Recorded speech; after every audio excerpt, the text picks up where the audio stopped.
जी। जब मैं विधायक बनूंगा ना, मंत्री मुख्यमंत्री कभी आएगा इलाका में, वहाँ पूरा इलाका में घुमाऊंगा। अच्छा। बस नू तो पता पड़े कितना पिछड़ा हुआ इलाका है। आज इलाके के नौजवान आंख से आंख मिला के बात कर रहे हैं, आंख से आंख। और मेरा उद्देश्य और मेरा लक्ष्य ये है, ये 5 साल का बालक है ना, ये ना डरपेंग का नेता सु या उद्देश्य मैं काम कर रहा हूँ। कर दोगे 10 कॉलेज। आज के अखबार की सुर्खियां भी ये कह रही हैं, जिसके बारे में लोग ये कहते थे ना, मंत्री का टिकट नहीं कट सकता, आज बोल दिया अखबार ने भी, भैया तिजारा पहुंच सकती है। दावे के साथ कह रहा हूं मैं, तिजारा तक भी ठिकाना नहीं है, घर बैठना पड़ेगा। ऐसे जालिमों को घर ही बैठ जाना अच्छा है। यहाँ के लोगों को डसा, अब तिजारा को डसेंगे। तिजारा के लोगों ने पहले ही बोर्ड लगा रखे हैं, भैया यहाँ नो एंट्री है। अच्छा। तो ऐसा है, तिजारा भगने की तैयारी हो ली है। तिजारा में पर पंजाब कहीं जाए। लास्ट सवाल है, विरासतों से नहीं होंगे सियासतों के फैसले, विरासतों से नहीं होंगे सियासतों के फैसले। ये तो जनाब कामा विधानसभा की जनता, कामा विधानसभा की आवाम तय करेगी कि कामा विधानसभा की कुर्सी पर राज किसका है।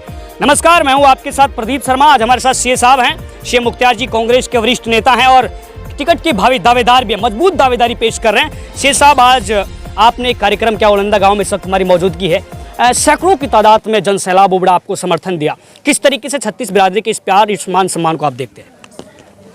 मैंने पहले कहा, फिर कहता हूँ, इलाके के तमाम लोगों का मैं एहसानमंद रहूँगा। जिस तरह का भरोसा ये लोग मुझ में जता रहे हैं, मुझे सच में ये एहसास हो रहा है कि मेरे ऊपर बहुत बड़ी जिम्मेदारी है। इस भरोसे को कायम रखना और इस भरोसे पर, इस उम्मीद पर खरा उतरना अपने आप में बहुत बड़ी चुनौती है। ठीक है। और जिस तरह की मेरी ट्रेनिंग हुई है, जिस तरह की पढ़ाई लिखाई मेरी हुई है, जिस तरह के लोगों के साथ मेरी एक तरह से कहो कि ट्रेनिंग हुई है, ठीक है, मैं ये समझता हूँ कि मैं सक्षम हूँ इस सब को इंशाल्लाह इस पर खरा उतरने में। और मैं पूरी ताकत लगा दूंगा। हर रोज़ सीखने का काम भी कर रहा हूँ। हर रोज़ लोगों के बीच जाकर कोशिश कर रहा हूँ कि मैं इनकी पीड़ा को, इनके नज़रिए को, इनकी सोच को, इनकी समझ को और नज़दीक से और करीब से जानने समझने की कोशिश करूँ। इनके मुद्दे क्या हैं, इनकी ज़रूरतें क्या हैं, इनकी उम्मीदें मुझसे क्या हैं, ये भी मैं जानने की, समझने की कोशिश कर रहा हूँ। लोगों के बीच जाकर कोशिश कर रहे हैं, लोगों को जोड़ रहे हैं अपने साथ, क्या हमारी भारी तादाद में जीत हो। ये जन समर्थन आने वाले समय में क्या वोटों में भी तब्दील होगा? क्योंकि अभी टिकट बाकी है, क्योंकि टिकट होगा तो थोड़ा सा चुनाव में बदलाव हो जाता है। मैंने अपने पूरे जीवन में कभी भी परिणाम के बारे में नहीं सोचा। अच्छा। मैं जब हमने ये तय किया था ना कि हम चुनाव लड़ेंगे, तब शायद मेरे पास 10 लोग भी नहीं होंगे। अच्छा। आज मेरे पास 40,000 नौजवान मेरे फ़ोन कॉल पे हैं। अच्छा। 40,000 नौजवान इस इलाके के, उनके नंबर मेरे पास हैं, उनसे 1-to-1 कॉल मेरे पास हैं, उनसे लगातार संपर्क में मैं हूं। और वो 40,000 नौजवान ऐसे हैं कि जो रात दिन इलाके में काम कर रहे हैं, इस सोच को ताकत देने के लिए, जिंदा रखने के लिए।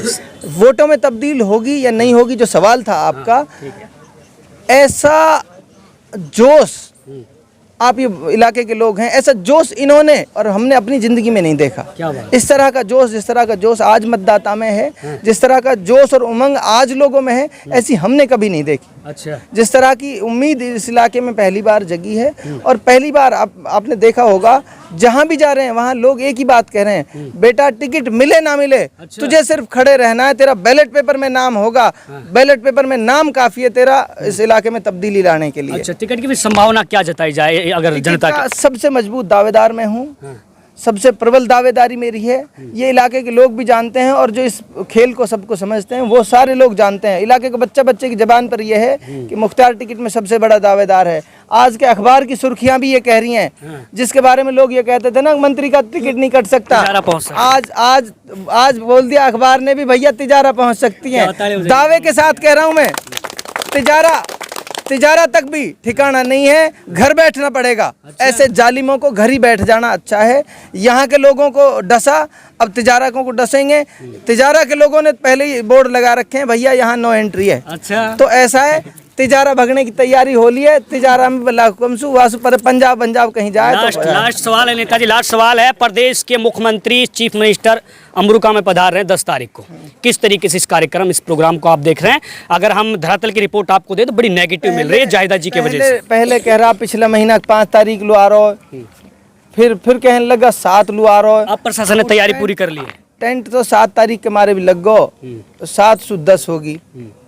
मुख्यमंत्री आते हैं तो उनका स्वागत है, इसलिए स्वागत है कि इस इलाके को वो नजदीक से समझ पाएंगे। क्या आप पहुंचेंगे अपने समर्थकों के साथ? पहले मुख्यमंत्री आए थे, हमने तब भी कहा था देखो मुख्यमंत्री है, बड़े आदमी हैं और उन्होंने पूरे देश की सियासत को अपनी अक्लमंदी से ऐसे घुमाया है। अच्छा। ठीक है, जादूगर कहते हैं उनको, बहुत अक्लमंद होशियार आदमी है। पिछली बार घाटमिका में आए थे, इस इलाके में आए थे, तो मंत्री ने कोशिश ये की कि गांव में ना चला जाए मुख्यमंत्री, और मुख्यमंत्री ने टेंट लगवा दिया हेलीपैड पे ही। अच्छा। आते मुख्यमंत्री और बड़ी मुश्किल से मौके मिलते हैं जी।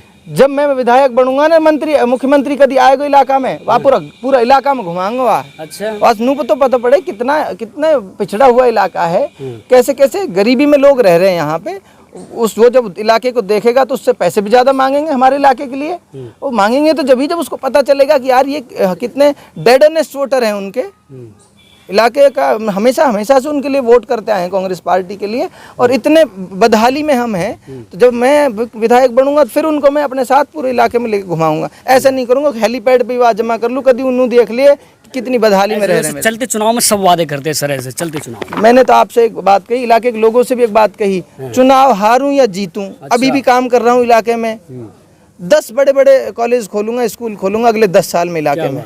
हार ना जीतना तो कोई मसला ही नहीं है। अच्छा। ये चुनाव तो इस इलाके में आज इनको ताकत देने का काम कर रहा है। जिनके खिलाफ इन्हों कह बयान है, अब से कुछ दिन पहले 2 साल पहले जलीस ने पोस्ट लिखी है फेसबुक पे कि पीठ पीछे कोई क्या कहता है फर्क नहीं पड़ता, लेकिन सामने किसी का मुंह नहीं खुलता। मैं मुबारकबाद देता हूँ खूंटा ठोकन के बास के लोगों को। एक लड़का है हफीज, उसके आमने सामने बैठकर ये कहता है ऐसा सवाल तो पूछूंगा, लेकिन ऐसा तो ना हो जाएगा कभी मुकदमा हो जाए मुँह पे। नोटिस पहुंच जाते हैं। उसके पसीने छूट गए, पसीना। मैं तो मुबारकबाद देता हूँ और खुद को खुशनसीब समझता हूँ कि ये अल्लाह ने मेरे हिस्से में लिखा काम। आज इलाके के नौजवान आंख से आंख मिला के बात कर रहे हैं, आंख से आंख। और मेरा उद्देश्य और मेरा लक्ष्य ये है, ये 5 साल का बालक है ना, ये ना डरपेंग का नेता सु या उद्देश्य में काम कर रहा हूँ। कर दोगे 10 कॉलेज मैं समझ, हाँ, इतना इस तरह के माहौल इस इलाके में मैं पैदा कर दूंगा इंशाल्लाह। इस उद्देश्य के लिए शुक्रिया शेख साहब। ये थे मुख्तार अहमद, जिनसे हम लोगों ने बातचीत की। कांग्रेस के वरिष्ठ नेता हैं, टिकट के दावेदार भी हैं, जीत की पूरी ख्वाब देख रहे हैं। जनता का समर्थन क्या ये समय आने पर वोटों में तब्दील होगा? सवाल ये, इस सवाल के लिए नया भारत के साथ जुड़े रहें, क्योंकि यहाँ कभी भी खबरों का सिलसिला नहीं थमता।